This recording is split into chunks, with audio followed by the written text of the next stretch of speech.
Representative Charlie Dent of Pennsylvania is joining us. Congressman, thanks very much for joining us.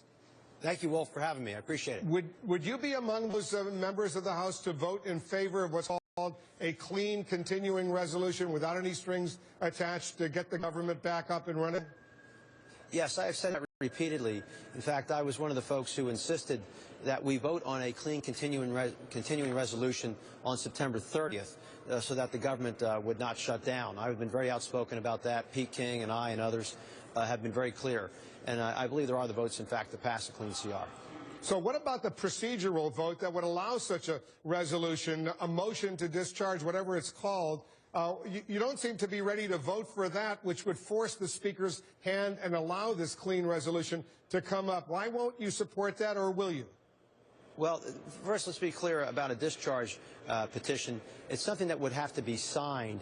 The bill that would be discharged is the clean CR. It's some other bill introduced by Congressman But it would set the stage for that kind of vote to come up. The issue with the discharge petition is this. You would not be able to deal with that until the second or fourth Mondays of the month. That would be Columbus Day observed on the 14th. So I'm not even sure that the discharge petition would be ripened by that time.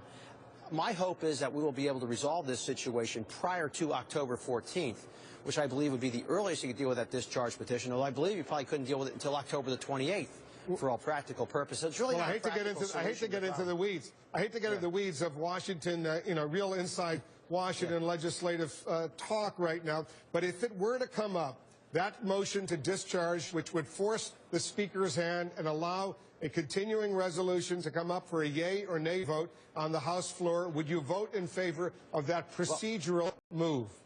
No, I will not sign a discharge petition. I'm not going to sign a discharge petition on the Lankford bill, which is really what is being asked. And the reason being? That is not the clean CR, and the idea would be that we want to resolve this problem prior to the time you could consider that particular bill, which would be at the very earliest, I believe, October 14th. Probably not until October 28th. What if the government still shut down October 14th? I'm going to insist that the Speaker try to bring out a clean continuing resolution, the one that I said I would support. Also, I said that, I believe that Representative Ron Kind and I of Wisconsin have presented a reasonable alternative for many members. Let's do the clean CR for 6 months at the Republican number of $986 billion. Let's repeal the medical device tax and pay for it in a way that the Democrats would agree to. Ron Kind and I, we have a whole group of Republicans and Democrats who are on board with this. The far left is not going to like that proposal because it does make a change to the health care law. The far right's not going to like it because at the end of the day it does not defund the health care law. But I believe there's a lot of space there for folks to get behind a compromise like that. It's bipartisan. If we can't get that, let's do the clean CR. As I said, I would vote for it. I'm going to urge the Speaker to bring it out for a vote. I know you and Peter King and a few other Republicans would vote for what's called that clean CR. But how many, according to your count, would there be? Let's say the Speaker were to relent and say, go ahead, up or down vote, clean CR. How many Republicans would vote in favor of it? I believe I read, I think in the Washington Post, they were keeping track of the number of Republican members who said they would support a clean CR. Last I checked, I believe there were a little over 20 who said publicly. I believe there are many privately who would vote for a clean CR. They just have not stated so publicly. So I believe the votes are there to do it. It's just I suspect the reason it's not being brought out because it may violate the Hastert rule. I think that might be the reason why it's not being brought out, or the fact that the Speaker wants to conflate.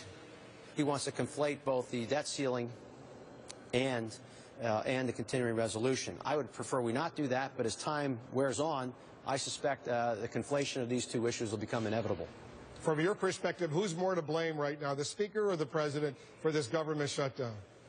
Well, look, I mean, there's a lot of blame to go around. I believe the tactic that was deployed here, trying to defund the health care law as part of the continuing resolution, was never a good tactic. I mean, that was Senator Cruz's issue, and I believe, he has to bear a lot of responsibility for this. I also believe the President. The President has to get in the game. He seems more like a spectator. He doesn't seem to want to negotiate. He's been very clear about that. He just said I just heard on the previous segment that he he said, you know, he's not going to give the Republicans 100% of what they want. Well, nobody's asking for 100%, but the president needs to get in this game. He needs to sit down and negotiate too. So there's a lot of blame to go around.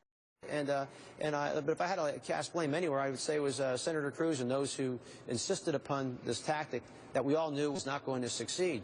I mean, what he did essentially, Senator Cruz, basically he took us all he took a lot of folks into the ditch. Now that we're in the ditch, you know, we can't get out of the ditch. The senator has no plan to get out of the ditch. Those of us who do have a plan to get out of the ditch and will vote to get out of the ditch will then be criticized by those who put us in the ditch in the first place. As much as you could blame Senator Cruz, the Speaker of the House, as you well know, Congressman John Dent, he bought on to that strategy for good or for bad. It became his strategy in the House of Representatives. Yeah. It may have been Senator Cruz's idea, but your leadership in the House bought it.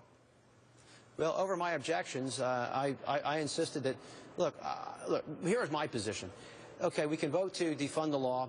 It was sent back from the Senate. Okay, now I was prepared to do a second launch, which was to delay the law by a year and repeal the medical device tax, big issue where I live. Okay, that was unsuccessful. But at that point, and we were approaching September 30th, I said, well, now is the time to do the clean CR, and I voted accordingly at that time. And I wish more of my colleagues had joined me, but that's where I felt we should have done, is on the 30th, put this thing to bed once and for all. It was never the plan of the Republican leadership in the House to shut down. In fact, the plan was to pass a clean CR all along. That was the plan. I want to stick to that plan, and I believe inevitably that's where we will end up. Charlie Dent is a Republican from Pennsylvania. Congressman, thank you. Always good to have you here.